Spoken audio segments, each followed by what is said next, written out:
ঈশার জন্মদিনে একটি কবিতার বই আমি লিখেছি আগে, মানে এটা পাবলিশ করার কথা ছিল, দেরি হয়েছে নানান কারণে। বইটার নাম ঈশা তোমার জন্য। ঈশা তোমার জন্য। এই যে প্রচ্ছদে যে একটা মেয়ের ছবি দেখছে, সেটা কিন্তু তিশার ছবি, তিশার অনেক আগের ছবি, এবং এই প্রচ্ছদটা তারই করা, আইডিয়াটা তার। এই এবং এই ছবিটা তার অনেকদিন আগের একটি ছবি, অন্য কারোর ছবি না। এই কবিতার বই থেকে আমি তিশাকে অনুরোধ করবো, তার যে ভালো লাগে যে কোনো কবিতার উল্লেখযোগ্য মানে 3-4 লাইন পড়ার জন্য।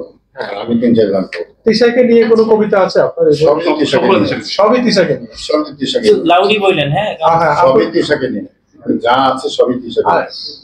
কারণ কবিতার বইটার নামই ঈশা তোমার জন্য। মানে দ্বিতীয় সম্রাট শাহজাহান। আপনি যে জানেন আমাদের যে নরসিংদী বাড়ি, তার নাম আনন্দ ভবন। আচ্ছা, যেটা তোমার ভালো আমি লাগে। এটা ফার্স্ট করলাম, তো যে কবিতাটা অ্যাকচুয়ালি আমার মানে ফার্স্ট পাতে আমার চোখের সামনে চলে এসেছে, সেটার নাম হচ্ছে আনন্দ ভবন। তো আসলে এগুলো আমি পড়ি নাই, বা আমি আমি কবিতাগুলো এর আগে দেখিনি, আজকে আমার ফার্স্ট দেখা। সে লিখছিল অনেকদিন যাবত, হ্যাঁ লিখছিল, কিন্তু থাকে না যে আমি গিয়ে দেখবো সে কি লিখছে, সেটা আসলে হয়ে ওঠে নাই। তো আমি পড়ি। আনন্দ ভবন। বিশাল আকাশ আমাকে উদার হতে শিখিয়েছে, আনন্দ ভবন আমাকে করেছে স্থির, সবুজ শ্যামল প্রকৃতি আমার তারুণ্যের উৎস, তোমার সাহচর্য আমায় করেছে সমৃদ্ধ, আমার উদারতা স্থিরতা সহ মহিমায় উদ্ভাসিত হয়েছে তোমার প্রেমের স্পর্শে। ঠিক আছে, আমি কয়টা লাইন বললাম, এটা আরো অনেকগুলো লাইন আছে। আর আমি একটি কবিতা করছি। কিউট একটা কবিতা। এটা আমি আগেও বলেছিলাম, জাস্ট ইন্টারভিউতে আমি বলেছিলাম যে আমি ভালোবাসার আলেকজান্ডার।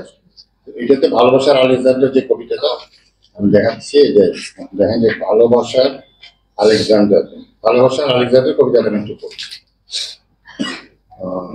কোনো রাজ্য জয়ের জন্য নয়, রাজত্ব পাবার জন্য নয়, আমি যুদ্ধ করেছি, সংগ্রাম করেছি, গড়েছি বিপ্লব শুধু তোমাকে পাবার জন্য। হাজারো প্রতিকূলতা পেরিয়ে এসে জীবনের ঝুঁকিকে করেছি তুচ্ছ, শত বাধার মুখে আমি থেমে যাইনি, শুধু তোমাকে পাওয়ার জন্য অবিরত যুদ্ধ করেছি আমি।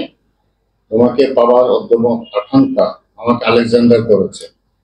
হ্যাঁ, আমি ভালোবাসার আলেকজান্ডার, তোমাকে আমি জয় করেছি। এখন আমি তোমার তিশাকে বলেন না কি উপহার দিয়েছি, বৈশ্বিক ব্যাপার আমি তেমন সেটা বলাও ঠিক না। এই কবিতাগুলো আমার মানুষ, এটা আমার জীবনের একটা সৃষ্টি, এবং সে আমার সৃষ্টিটুকু আমি তিশাকে দিয়েছি।